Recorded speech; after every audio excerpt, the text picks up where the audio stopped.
आज हम लोग आपकी कक्षा 10 की जो हिंदी की पाठ्य पुस्तक है उसमें जो अनिवार्य संस्कृत दिया हुआ है, आज हम लोग इसके द्वितीय पाठ यानी कि दूसरे पाठ जिसका नाम है अन्योक्ति विलासः, जिसका हिंदी अनुवाद होता है अन्योक्तियों का विलास। ठीक है, आज हम लोग इसके दूसरे श्लोक का संदर्भ, प्रसंग और हिंदी में अनुवाद करना और लिखना दोनों सीखेंगे। ठीक है, तो चलिए सबसे पहले हम लोग ये देख लेते हैं कि श्लोक पर आधारित आपके बोर्ड के पेपर में प्रश्न किस तरह से पूछा जाता है। तो देखिए, आपके बोर्ड के पेपर में श्लोक पर आधारित प्रश्न इसी तरह से पूछा जाता है। तो आप भी मेरे साथ पढ़ लीजिए। निम्नलिखित श्लोकों में से किसी एक का संदर्भ सहित हिंदी में अनुवाद कीजिए। आप इसको मेरे शब्दों में समझिए। देखिए, आपके बोर्ड के पेपर में दो श्लोक रहेंगे, उसमें से कोई एक जो आपका अच्छी तरह से तैयार हो, उसका आपको संदर्भ लिखना पड़ेगा और हिंदी में अनुवाद करना पड़ेगा। ठीक है, तो चलिए सबसे पहले हम लोग इसका हिंदी में अनुवाद देख लेते हैं, उसके बाद हम लोग इसका संदर्भ और प्रसंग भी लिखना सीखेंगे। देखिए, किसी भी संस्कृत श्लोक के हिंदी अनुवाद के लिए सबसे ज़रूरी होता है कि उस श्लोक में जितने भी संस्कृत के शब्द आए हैं उन सभी का आपको हिंदी अर्थ मालूम होना चाहिए। ठीक है, तो चलिए सबसे पहले हम लोग एक बार इस श्लोक को पढ़ लेते हैं और इसमें जितने भी संस्कृत के शब्द आए हैं उनका हिंदी अर्थ जान लेते हैं, फिर अनुवाद करते हैं। तो एक बार आप मेरे साथ श्लोक को पढ़ लीजिए। नीर क्षीर विवेके हंसालस्यम त्वमेव तनुषे चेत विश्व अस्मिन् अधुनान्य कुलव्रतम पालयष्यति कः। ठीक है, चलिए अब एक एक शब्द का हिंदी अर्थ देखिए। नीर माने जल या पानी दोनों होता है। ठीक है, क्षीर माने दूध। विवेके, देखिए विवेक का मतलब होता है सही और गलत का निर्णय करना, या आप कह सकते हैं सही गलत की पहचान करना। लेकिन यहाँ पर विवेक का मतलब है, चूँकि हंस की बात हो रही है तो हंस के लिए इसका मतलब है कि दूध और पानी को अलग अलग करना। आपने मुहावरा सुना होगा, दूध और पानी अलग अलग करना यानी सच्चा न्याय करना। ठीक है, तो यही है दूध और पानी को अलग अलग करना। देखिए, हंसालस्य में दो शब्द है, एक है हंस, तो हंस को कहेंगे हम लोग हे हंस। ठीक है, हे हंस। आलस्य मतलब आलस। त्वमेव मतलब तुम ही। तनुषे मतलब तनुषे माने करोगे। चेत माने यदि। ठीक है, देखिए इसमें चार शब्द है, चारों का अलग अलग देखिए। विश्व मतलब संसार में।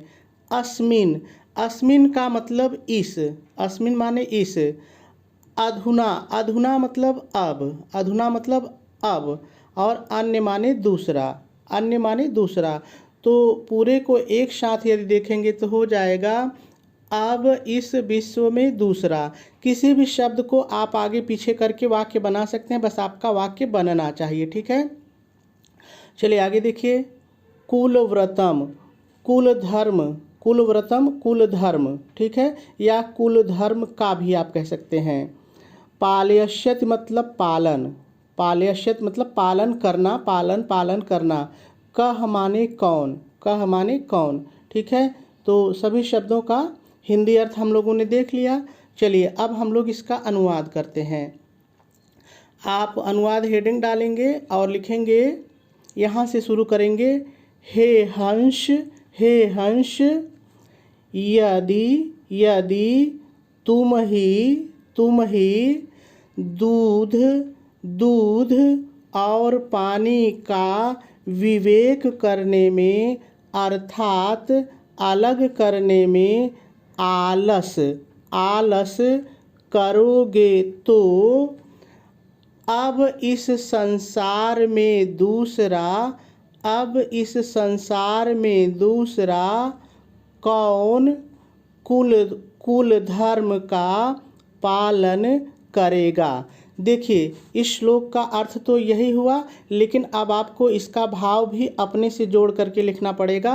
वो सुनिए, आपको अब आगे अपने से क्या जोड़ करके लिखना पड़ेगा। अर्थात यदि विवेकशील लोग ही अपने कर्तव्य पालन में आलस करेंगे तो फिर अपने कुल धर्म का पालन कौन करेगा। पूर्ण विराम लगा देंगे और अब जाके आपका हिंदी अनुवाद पूरा हो गया। एक बार फिर से हम लोग अनुवाद को देखते हैं।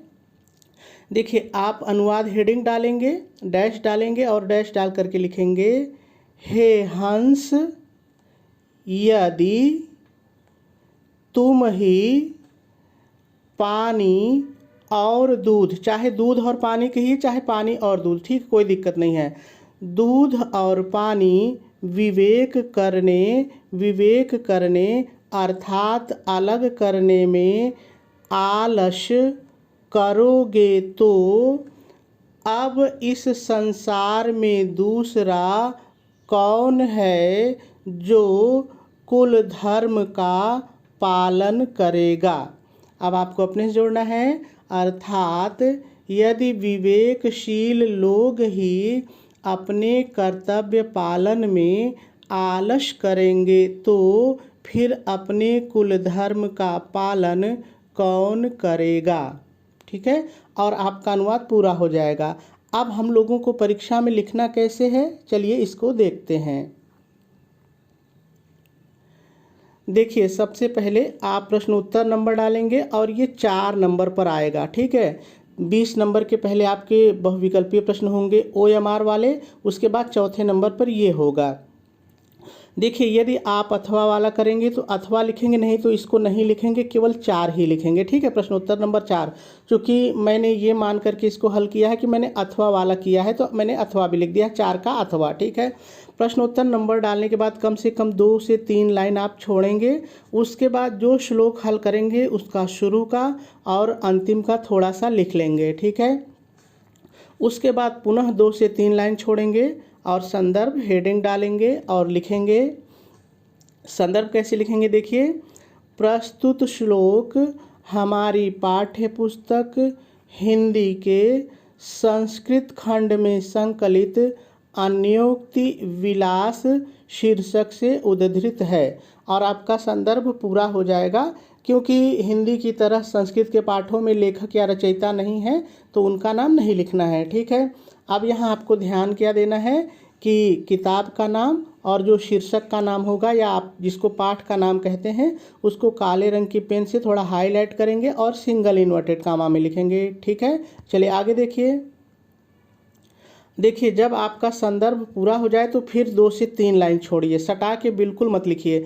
आपको कई कॉपी परीक्षा मिलती है ABC करके, तो पन्ना बचाने की ज़रूरत नहीं है, एक उचित दूरी बना करके लिखेंगे। ठीक है, उसके बाद संदर्भ के बाद आप प्रसंग लिखेंगे। देखिए, आपके पेपर में यद्यपि प्रसंग शब्द नहीं आया है लेकिन लिखने में कोई बुराई नहीं है, आप लिख देंगे। ठीक है, प्रसंग हेडिंग डालेंगे और डैश डाल करके लिखेंगे, प्रस्तुत श्लोक में मनुष्य को अपने कुल धर्म और कर्तव्य पालन की शिक्षा दी गई है।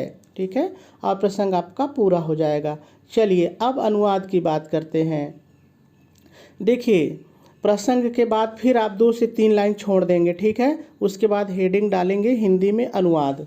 ठीक है, और मैंने जैसे जैसे आपको अनुवाद बताया था वही मैंने लिखा है। देखिए, हे हंस, यदि तुम ही दूध और पानी को अलग करने में, विवेक करने में अर्थात अलग करने में आलस करोगे तो अब इस संसार में अपने कुल धर्म का पालन कौन करेगा। अर्थात, अब ये जो अपने से जोड़ा है, देखिए, अर्थात यदि विवेकशील लोग